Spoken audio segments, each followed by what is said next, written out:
আমরা কোনো মানুষের প্রাণহানি চাই না, এটা হচ্ছে আমাদের মূল কথা। আমরা যদি প্রাণহানি করি তাহলে এটা ক্লিয়ার করতে আমাদের ম্যাক্সিমাম 10 মিনিট লাগবে। আমরা চাচ্ছি কোনো মানুষের জীবনহানি যেন না হয়, এটা আমাদের প্রথম প্রায়োরিটি।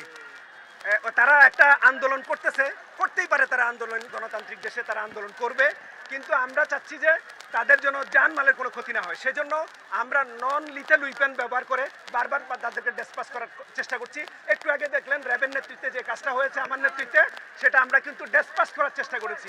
আমরা চাই যে এর মধ্যে তারা ক্ষান্ত হবে এবং যারা উত্তেজিত জনতা আছে তারা তাদের জীবন এবং তার রাষ্ট্রীয় সম্পদের ক্ষতি না করে তারা ঘরে ফিরে যাবেন, এটা আমাদের প্রত্যাশা।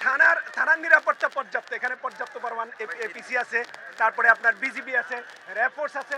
আমি মনে করি না থানার নিরাপত্তার জন্য কোনো সমস্যা।